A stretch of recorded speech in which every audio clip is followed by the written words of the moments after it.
Olá, sejam todos bem-vindos a mais um vídeo do Instituto Teológico Lidere, disciplina Prolegômenos. E nós vamos tratar nesse vídeo sobre pressupostos e metodologia da teologia, né? Como se relaciona a questão, primeiro, o que são pressupostos e o relacionamento dos pressupostos com o método na teologia. Perceba, antes disso, as imagens que foram colocadas aqui nessa capa, né, dessa aula. Né, nós temos aqui a Escritura, né, as Escrituras Sagradas, a Palavra de Deus. E isso está totalmente relacionado tanto ao pressuposto nosso, aos pressupostos na teologia, quanto ao método na teologia. Até o final da aula vocês vão ver isso. Aqui uma imagem de várias pessoas na rua, uma cena comum, né?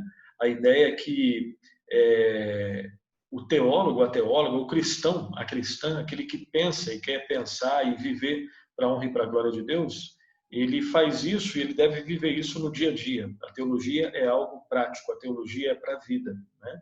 E nós temos aqui acima, à direita, a imagem de um olho, né? Mas ali tem um detalhe diferente, né? Não é o cristalino ali não é no formato circular, mas no formato de coração. A ideia é que nós enxergamos a vida a partir daquilo que a Bíblia chama de coração. Coração, né, é o centro de comando da existência do ser humano, como nós vimos nas primeiras aulas, né, sobre a questão das motivações no estudo teológico, o fato de que o homem é um ser fundamentalmente religioso. Então, a ideia é que nós enxergamos a vida, a realidade, nós interpretamos a vida a partir do nosso coração, né? Então, isso está totalmente relacionado ao título do vídeo de hoje, da aula de hoje, né? Os pressupostos e o método da teologia. Então, dito isso, vamos lá. Os pressupostos estão presentes em todas as áreas do conhecimento. Embora nós não utilizemos essa palavra diariamente nas nossas conversas corriqueiras, né? Pode ter certeza que todos nós temos pressupostos e nós vivemos a partir dos nossos pressupostos, ok? Eles estão presentes em todas as áreas do conhecimento. Não existe nenhuma área neutra, não existe conhecimento neutro, e o que torna o conhecimento, ou melhor, o que dá essa ausência de neutralidade em qualquer área do conhecimento é a presença de pressupostos. E os pressupostos têm a ver com a fé da pessoa.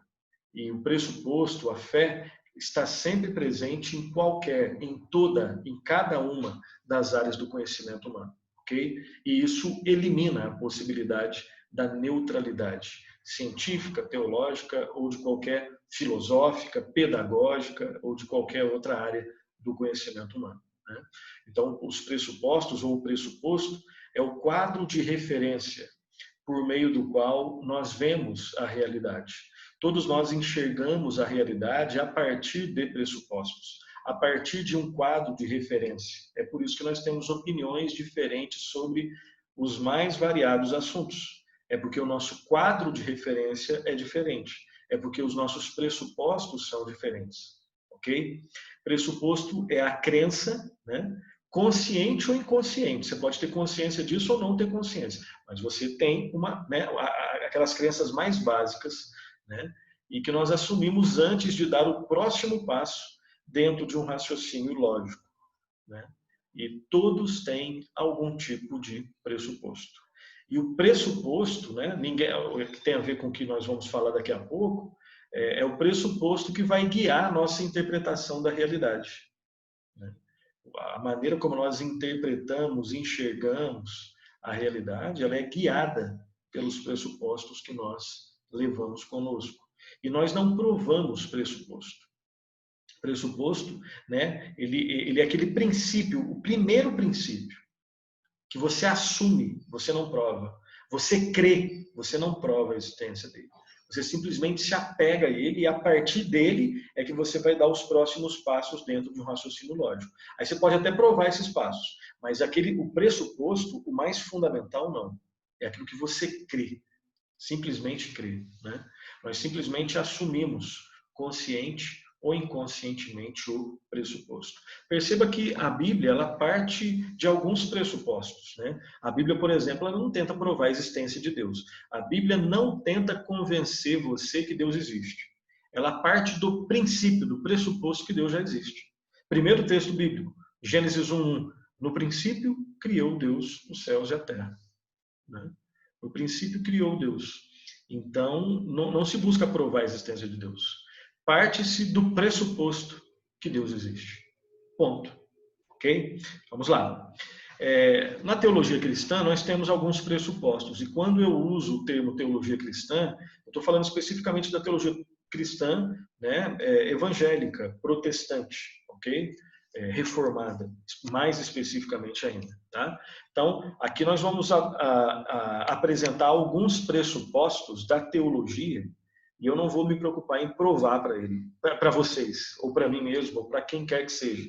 Nós partimos desses pressupostos. E quem discorda de nós também parte de pressupostos que ele também não prova, ele simplesmente acredita e crê nisso. Tá? Resta saber se os nossos pressupostos são confiáveis. Essa é a questão. Todos têm pressupostos. Resta saber se você tem consciência de quais são os seus pressupostos e se os seus pressupostos são confiáveis. E quem define se eles são confiáveis ou não. Ok? Então vamos relembrar aqui alguns pressupostos da teologia cristã. Lembrando que isso aqui é fundamental para o estudante de teologia. Vamos lá então. Primeiro pressuposto da teologia cristã é o pressuposto da existência de um Deus que se relaciona com a sua criação. Deus não só é o criador, mas ele é o providente mantenedor da criação. Deus não é um Deus distante, o Deus que é apresentado na Escritura. Né? Deus existe e ele se relaciona com a sua criação. Ele é um Deus infinito e pessoal. Infinito, não tem fim, e ao mesmo tempo se relaciona pessoalmente. Né? Não deixa que nenhum fio de cabeça caia, se não for da sua vontade. Se relaciona pessoalmente. Conhece as estrelas e conhece cada um do seu povo, cada um das suas criaturas. Sabe pelo nome. Mas, antes que a palavra chegue à nossa boca, ele já conhece tudo. Né? Ele é transcendente e se revela nas Escrituras. Duas palavrinhas que para você se acostumar aos poucos, né? Transcendente e imanente. Deus é transcendente, ou seja, ele transcende, ele está além daquilo que ele criou. Deus criou o mundo, mas ele não está preso ao mundo, ele está além das coisas que ele cria.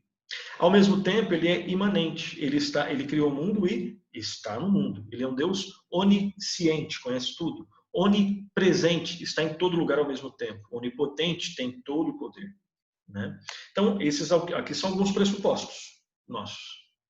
Segunda classe de pressupostos, né? O segundo ponto aqui dos nossos pressupostos. A realidade da suficiência de sua revelação registrada nas Escrituras. Nós cremos que a revelação de Deus nas Escrituras, elas são suficientes para nós. Elas não precisam de serem complementadas. Se elas tivessem que ser complementadas, então elas são insuficientes. Tá? Mas nós não acreditamos nisso. Nós acreditamos na suficiência da realidade da revelação de Deus na palavra. Nós temos ali Deus por ele mesmo, ou seja, é o próprio Deus se revelando na palavra. Nós temos ali sujeito e o conteúdo da revelação. Quem é o sujeito da revelação? É Deus. E quem é o conteúdo da revelação? É o próprio Deus. Na palavra nós temos tanto o sujeito quanto o conteúdo da revelação, que é o próprio Deus. Tá? E uma frase do Lloyd Jones aqui: a comunicação divina é a base fundamental da fé cristã. Se não existisse revelação, como nós vimos no vídeo anterior, não existiria possibilidade de conhecimento, não existiria teologia. Então nós partimos desses pressupostos aqui. Tem mais. A racionalidade humana que se compatibiliza com a revelação caridosa de Deus. Ou seja, Deus se revela na palavra e Deus criou pessoas com racionalidade, com condições de compreender a sua palavra. Ou seja, é possível conhecer a revelação de Deus. Não é uma questão, cada um tem a sua opinião. Cada um tem a sua opinião, mas tem opinião que está correta, tá correta e tem opiniões que estão incorretas. Existem maneiras corretas e incorretas de se aproximar da palavra de Deus. Tá? Deus criou seres racionais. Deus criou seres, adoradores. Deus criou seres com capacidade de ler e compreender a sua mensagem. Tá? Nós partimos desse pressuposto. Deus criou o homem com a possibilidade de conhecimento real, ainda que não exaustivo. Quando nós afirmamos que é possível conhecer a Deus, nós não estamos afirmando que é possível conhecer tudo de Deus. Não é possível, o conhecimento que nós temos de Deus, ele é verdadeiro, ele é confiável, ele é objetivo, mas ele não é exaustivo. Não dá para conhecer tudo, até porque Deus é infinito, nós somos finitos, ok? Quarto ponto. O limite do nosso conhecimento está delimitado pela palavra. Quem define o limite é a palavra. Não sou eu, não é você, não somos nós, não é o homem. Tá? Uma frase aqui de João Calvino que fala sobre isso de uma maneira assim, muito brilhante. Que esta seja, tá? Tem um acento errado aqui, que esta seja a nossa regra sacra. Qual? Não procurar saber nada mais senão o que a Escritura nos ensina.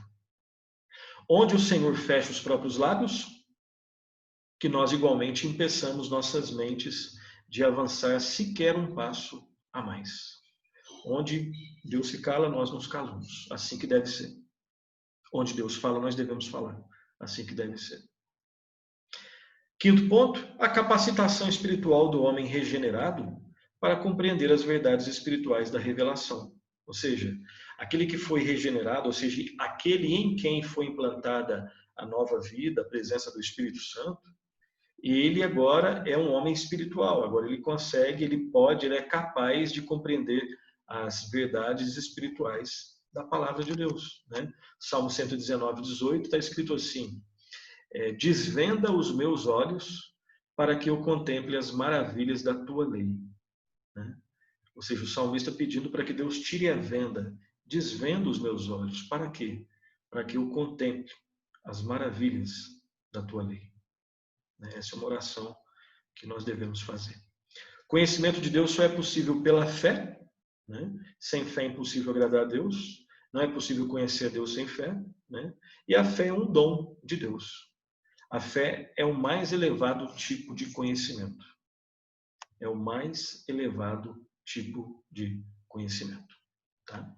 Vamos lá.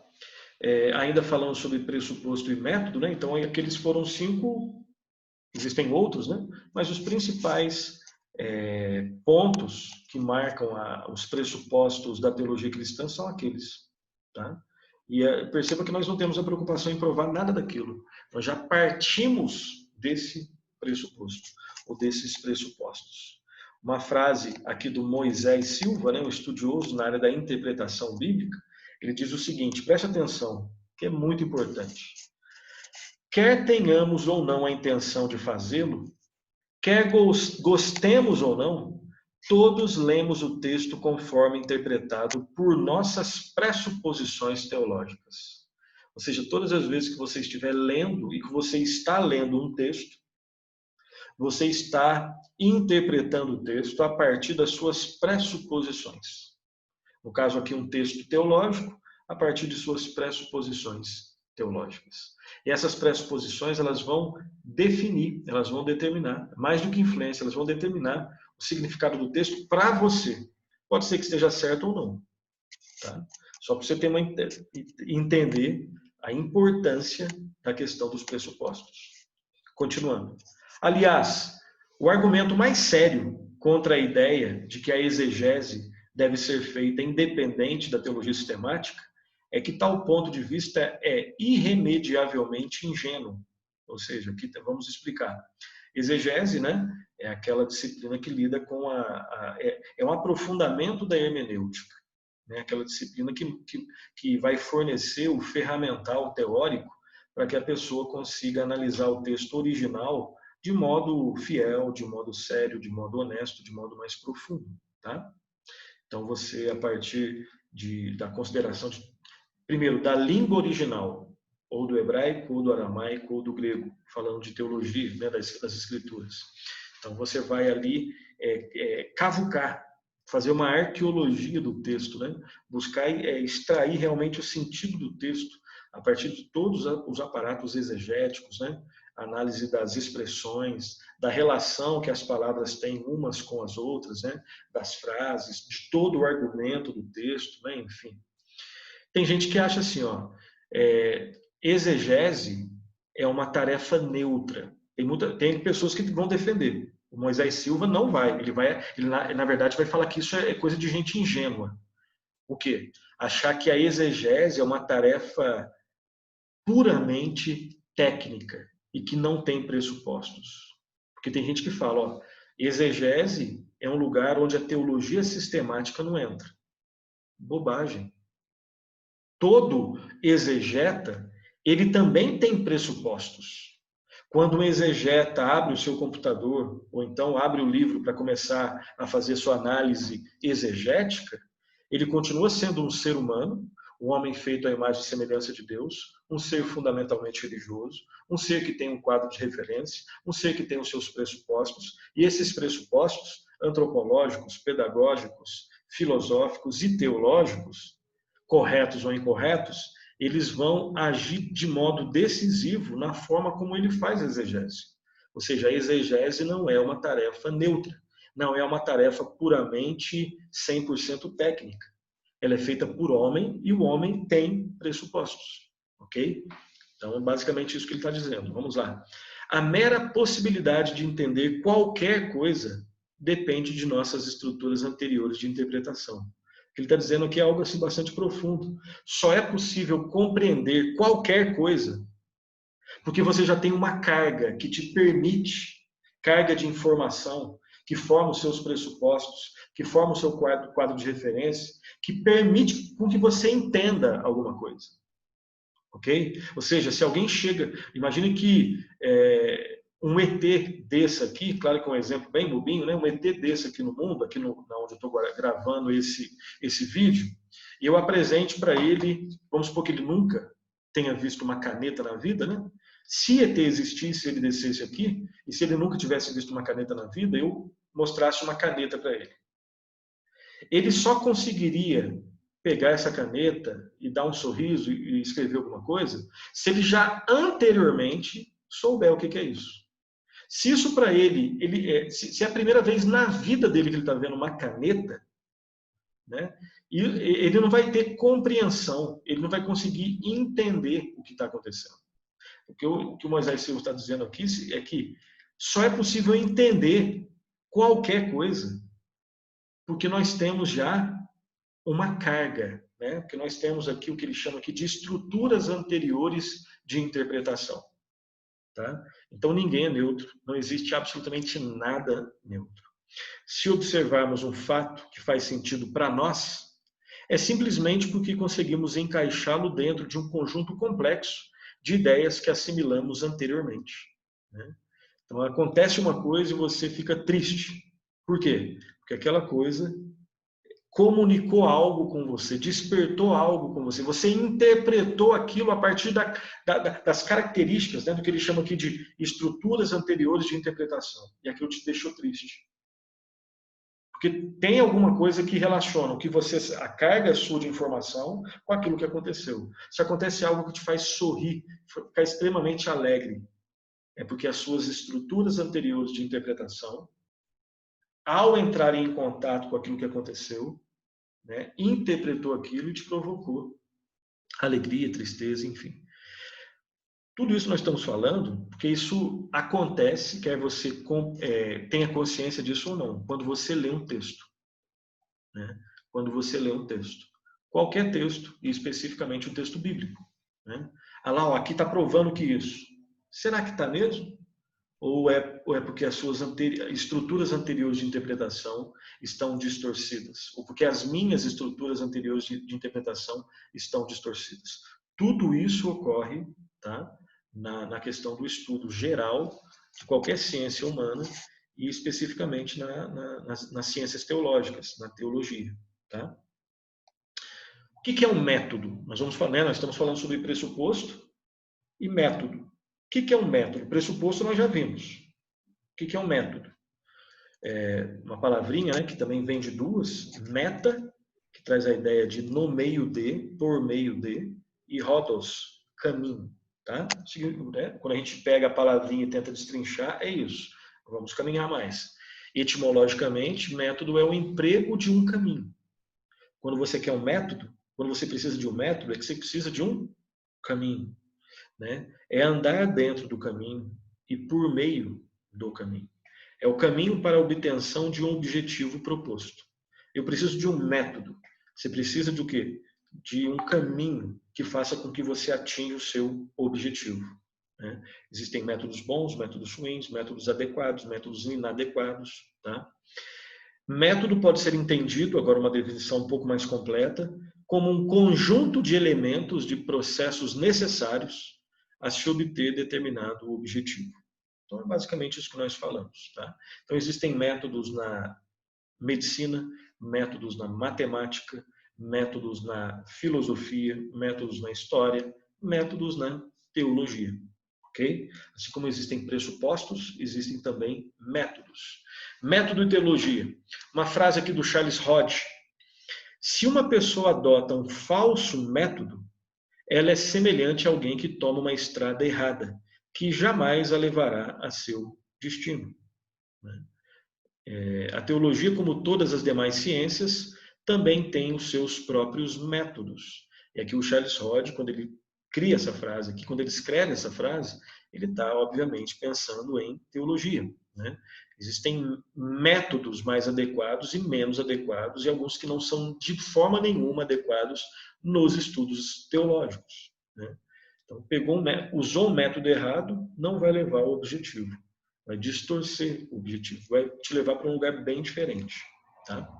E em teologia nós temos métodos também. Não existe neutralidade metodológica. Né? Se você está achando que... Nós estamos falando há muito tempo, né, que não existe neutralidade em nada. Né? Não existe neutralidade filosófica, teológica. Não existe neutralidade também metodológica. Não existe neutralidade exegética. Né? Os pressupostos estão ali atuando. Né? Todo método carrega consigo seus pressupostos. E aqui uma frase que é muito importante. Né? E deixando bem claro, tanto o nosso pressuposto, que nós já deixamos claro no início da aula, quanto o nosso método. Olha a última frase. A nossa chave do conhecimento, né? A nossa chave epistemológica é a escritura. Epistemologia, né, a área da teologia ou da filosofia que estuda a episteme. Episteme é conhecimento. O que é conhecimento? Como ocorre o conhecimento? Né? Como distinguir o conhecimento confiável de um não confiável? Tudo isso é refletido, né, estudado na epistemologia. E olha só o que nós estamos falando aqui. Que a nossa chave epistemológica, a nossa chave do conhecimento é a escritura. Ou seja, as escrituras elas estão tanto na base do nosso pressuposto, elas são o nosso pressuposto, nela estão os nossos pressupostos, quanto dela vem a nossa metodologia, os nossos métodos, ok?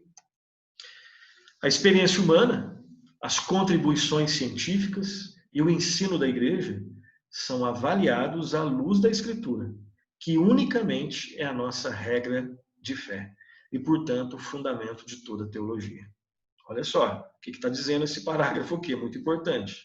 A experiência humana é importante, mas não é a partir dela que você lê a Bíblia. Não, né? Você lê, na verdade, a experiência humana a partir da Bíblia. Tem gente que vai querer ler a Bíblia a partir da sua experiência. É claro que, num certo sentido, você faz isso.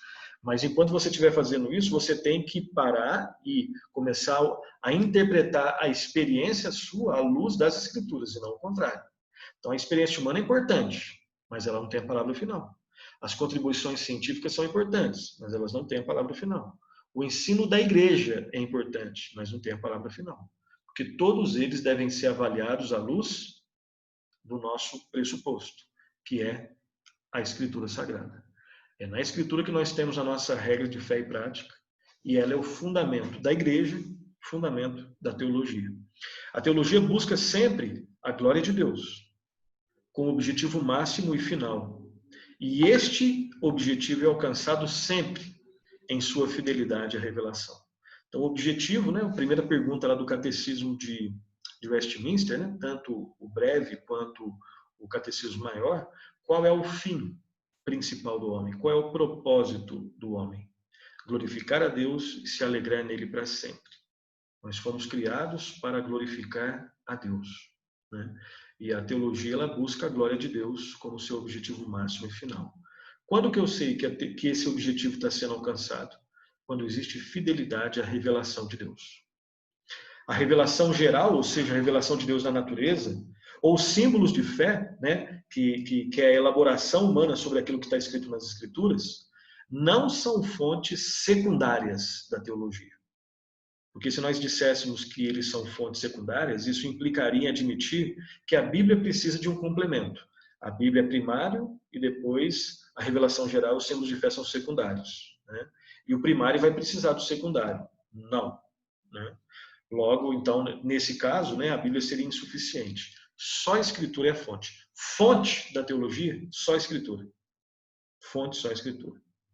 No caso, a revelação geral, né, ela fica numa outra categoria, né? E a categoria já é o que nós estamos falando aqui. Ela é revelação geral. Ela não revela quem você é, quem nós somos. Os céus manifestam a glória de Deus, né? O firmamento anuncia as obras das suas mãos. Mas a partir da observação da revelação geral, nós não sabemos quem é Deus, né? Nós sabemos que existe um Deus. Nós deduzimos que existe um ser maior. Mas nós não sabemos quem ele é, o que é pecado, quem é o Salvador. Nós precisamos da revelação especial nas Escrituras Sagradas. E os símbolos de fé também, eles não complementam as Escrituras. Eles não fazem parte da fonte da teologia. A fonte da teologia é a palavra de Deus. Ponto. Né? Aí, no caso, os símbolos de fé já são uma reflexão em relação a essa fonte. Ou a teologia é bíblica, ou ela não é teologia. Assim como nós podemos dizer que ou a igreja é bíblica ou ela não é igreja, né? Surge em que continente for, ou em que regime for, ou a teologia é bíblica, ou ela não é teologia. Então, quando nós falamos, né, quando muitas pessoas falam de teologia americana, teologia europeia ou teologia latina, isso se constitui, no mínimo, em ignorância bíblica. Num certo sentido, é possível falar do ponto de vista, assim, quando você está estudando história. Foi produzida uma teologia lá na Guatemala, né? Foi produzida uma teologia lá no Azerbaijão, né? A teologia é produzida no Brasil. Então, quando você quer, de repente, do ponto de vista histórico, fazer a identificação de onde vem aquela produção teológica, com muito cuidado é possível. Mas, normalmente, quando nós vemos esses termos aqui, isso aqui é uma teologia norte-americana. A questão principal é se onde ela for produzida. No hemisfério sul, no hemisfério norte. Aonde ela for produzida, no ocidente ou no oriente. Se é uma teologia bíblica ou não. Independente do tempo e do espaço. Independente da cultura, da língua e da etnia. Independente do povo. A questão central é uma teologia bíblica, tá? Esse negócio de teologia branca, teologia negra, teologia masculina, teologia feminina, tudo deve ser analisado a partir da palavra, tá? É possível que pessoas elas distorçam isso, puxando, né, a brasa para a sua sardinha? Mas aí não é teologia bíblica, ok? Então não interessa de onde vem, o interesse é se é teologia bíblica, porque ou a teologia é bíblica ou ela é qualquer outra coisa menos teologia, seja produzida onde for, seja escrita por quem for, tá? Ela deve ser uma teologia fiel às Escrituras. Emil Brunner, né, um teólogo importante do século passado, ele afirma a dogmática, né, que é o nome que se dava à teologia sistemática, tá? Então, quando você vê dogmática, é a mesma coisa que teologia sistemática. Então, a dogmática, só mais um detalhe, dogmática normalmente é chamada, a teologia sistemática normalmente é chamada de dogmática, né, ou no meio luterano, ou em países como a Holanda, por exemplo. Lá normalmente se chama, né, inclusive tem lá a Dogmática Reformada, do Herman Bavinck, que já está traduzida para o português há alguns anos. Né? Então, e às vezes em ambientes luteranos, teologia sistemática chamada de dogmática. Às vezes em ambientes reformados também nos Países Baixos, como a Holanda, por exemplo, né? A teologia sistemática é chamada de dogmática. E em um ou outro país ali da Europa. Ok? Feito esse parênteses, voltando para cá. Então, olha só essa frase do Emil Brunner. A dogmática que está sob uma obrigação apenas para com a verdade deve se proteger contra todo regionalismo nacional ou continental, pelo qual o ponto de vista europeu, o inglês ou americano seria mais importante do que é, na verdade. Olha só o que ele diz, então. A dogmática que está sob uma obrigação apenas com a verdade, ou seja, quando se existe esse compromisso com a verdade, isso deve fazer com que haja uma proteção contra qualquer tipo de regionalismo, seja nacional, continental ou de qualquer outro tipo de ordem. Né? O compromisso deve ser com a verdade bíblica. Tá bom? Vamos lá. A genuína teologia pressupõe uma sábia ignorância. Isso aqui é muito importante. Um bom teólogo, ele é sábio. Ou ele deve buscar a sabedoria, ou ele deve estar no caminho da sabedoria. Um dos sinais de que ele está no caminho da sabedoria é que ele se vê como um ignorante sábio. Ele não sabe tudo, ele nunca vai saber tudo. Nunca. Então, esse é um bom teste. A genuína teologia pressupõe uma sábia ignorância. Perceba, sábia ignorância. Existe uma não sábia ignorância. Tá? Não é qualquer tipo de ignorância, não. É você admitir que você tem limites, nós não sabemos tudo, nós somos totalmente dependentes de Deus no processo do verdadeiro conhecimento. Nós dependemos de Deus e nunca saberemos tudo. Conhecimento de nossa limitação não é inato, ou seja, ele não nasce conosco. Antes é precedido pela revelação, a revelação que nos ensina. Ou seja, nós somos dependentes, inclusive para saber que nós nunca saberemos tudo. Nós somos dependentes, inclusive para saber que nós somos ignorantes. Né? Sem a revelação de Deus, não existe não existe teísmo, primeiro. Né? Teísmo, né, aquela posição que parte do princípio que Deus existe. Todos nós somos teístas, nós acreditamos em Deus. Sem revelação de Deus não existiria nem teísmo, nem ateísmo. Mas você fala, mas até o ateísmo sim, né? Só existe ateu porque Deus existe. Né? Não sei se você já parou para pensar nisso. Só existe ateísmo porque Deus existe. Né? O ateu é aquele camarada complexo, extremamente complexo, né? Contraditório, que briga contra o ser que ele diz que não existe. Né? Então, sem a revelação de Deus não existiria, né? Não há ateísmo e nem agnosticismo. Né? O agnóstico é aquele que ficaria, né, no meio do muro, ele nem crê e nem descrê totalmente. Às vezes ele crê, às vezes ele não crê. Crê no quê? Em Deus. Né? Mas não existiria essa crise dele de às vezes crer, às vezes não crer, se não existisse revelação. Né? Inclusive, todos necessitam de Deus. Inclusive aqueles que dizem não crer nele. Ou crer só às vezes e às vezes não, como é o caso do agnóstico. É no encontro com Deus que tomamos conhecimento de nossas limitações. É no encontro com Deus que nós tomamos conhecimento de tudo aquilo que nós precisamos. Né? Inclusive, nós tomamos conhecimento de que nós somos limitados. Em Jesus, só antes de uma coisa que me ocorreu também, só uma pessoa que não tem conhecimento mínimo de Deus é que diz que ela é ilimitada, que ela pode tudo. Né? Se ela tiver um mínimo conhecimento de Deus, ela sabe que ela é limitada e que ela não pode tudo. Em Jesus Cristo, temos a revelação final de Deus. Revelação geral na natureza, né? A revelação especial na sua palavra, a revelação final na pessoa do Senhor e Salvador Jesus Cristo, ensinado na palavra de Deus. Ele, Jesus Cristo, é a medida da revelação. Medida da revelação. 2 textos que falam sobre isso. Hebreus 1, de 1 a 4. Havendo Deus outrora falado muitas vezes e de muitas maneiras aos pais, pelos profetas, nesses últimos dias nos falou pelo Filho, a quem constituiu o herdeiro de todas as coisas, pelo qual também fez o universo.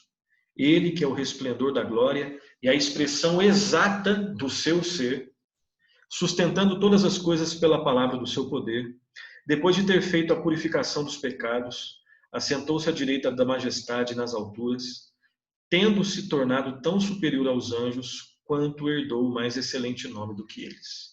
Então, aqui, principalmente no início, né, desse texto, em Cristo, Deus falou de modo completo, né? Toda a revelação que foi feita aos pais, aos profetas, todas apontavam para o Senhor Jesus Cristo. Cristo é a revelação última, a revelação completa.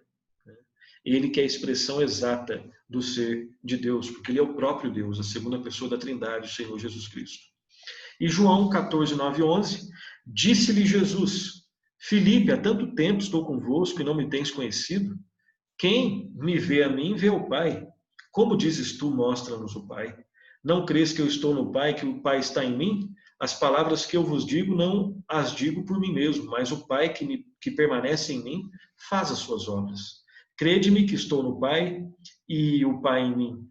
Crede ao menos por causa das mesmas obras. Então aqui falando, né, da comunhão perfeita do Pai com o Filho, do Filho com o Pai, o fato de que Cristo é a revelação perfeita do Pai. Cristo é a revelação perfeita de Deus. É o Espírito Santo que, né, deixa tudo isso muito claro, que revela isso, que toca no coração da pessoa, abrindo os olhos, né, desvendando, tirando a venda para que nós possamos contemplar, né, essa verdade libertadora, salvadora, perdoadora, redentora. Ok? O último slide, então. Em teologia, embora estejamos acostumados a pensar a partir de nós, a tendência vai ser essa. Você sempre, e tome consciência disso, tá? A tendência que todos nós temos é de pensar a teologia a partir de nós. Mas nós precisamos aprender a pensar teologia a partir de Deus. Mas como que eu sei que eu estou pensando a partir de Deus? A partir da palavra, que é a única revelação de Deus. É a única forma de conhecer a Deus, de modo seguro, né? De modo seguro, a partir da sua palavra, ok? Interpretada pela sua palavra. O homem não conhece a Deus a partir da investigação de Deus, mas a partir da comunicação que Deus faz de si mesmo ao homem. O homem por si mesmo, ele nem quer. Primeiro que é só uma pessoa convertida que vai querer conhecer a Deus, verdadeiramente. E só uma pessoa que está tendo a ação do Espírito Santo que vai querer isso. E ele não consegue por si mesmo, né? O homem buscando, né? Eu sei que tem livros aí, Caçadores de Deus, né? Leia esse livro a partir da Escritura. A partir da Escritura, e não a Escritura a partir desses livros, enfim. Tá? Mas o homem não investiga Deus por si mesmo, não. E querendo com isso conhecê-lo. Só é possível conhecê-lo porque ele veio até nós. Não porque nós vamos até ele. Nós vamos até ele como um segundo movimento. Depois que ele vem até nós, aí nós somos habilitados a conhecê-lo. Tá? Deus é o centro, não o homem. Sempre Deus, nunca o homem. A Deus toda honra e toda glória. A nós pertence o corar de vergonha. É teocentrismo, nunca antropocentrismo. Tá? A teologia autêntica é teocêntrica e não antropocêntrica. E tem muitas teologias, né, antropocêntricas, né, com as quais aí nós, de alguma forma, temos algum tipo de contato. Tá? Então, tenha consciência muito clara disso. Qualquer teologia que não parta da palavra é, na verdade, antropologia. Não está falando de Deus, está falando do homem. Agora, preste atenção. Péssima antropologia. Além de não ser, olha só, qualquer teologia que não parte da palavra não é teologia. É, no máximo, antropologia. Mas uma boa antropologia, não. Péssima antropologia, por sinal. Pois uma autêntica antropologia também deve partir da palavra. Teologia boa é que parte da teologia verdadeira que parte da palavra. Antropologia verdadeira que parte da palavra, tá? E abaixo aqui, ali na esquerda, né, coloquei mais algumas outras coisas que eu quero terminar com a leitura disso. Dependemos da palavra e dependemos do Espírito para o verdadeiro conhecimento. Palavra e Espírito. O mesmo Espírito que inspirou os autores bíblicos é o mesmo Espírito a quem nós devemos recorrer em oração por iluminação para compreender aquilo que foi inspirado. Tá? Inspiração é aquilo que só existiu nos autores bíblicos. Nós oramos por iluminação para compreender e sermos transformados por aquilo que foi escrito e inspirado. Há uma comunhão perfeita entre a palavra e o Espírito, aquele que inspirou os escritores e ilumina os leitores. Então nunca vai existir contradição entre a palavra e o Espírito. O que existe às vezes é contradição entre a palavra e o que você diz que foi revelado para você. Ou aquilo que de repente está escrito lá e aquilo que você interpretou. Mas nunca vai existir contradição entre o ensino da palavra e o ensino do Espírito. Porque o Espírito fala na palavra. Ok? Então, essa aula, esse vídeo foi sobre, então, a questão dos pressupostos e do método. Né? O nosso pressuposto é a palavra. E o nosso método vem da palavra. Sempre a palavra de Deus. Que Deus o abençoe ricamente. Até a nossa próxima aula. Bons estudos.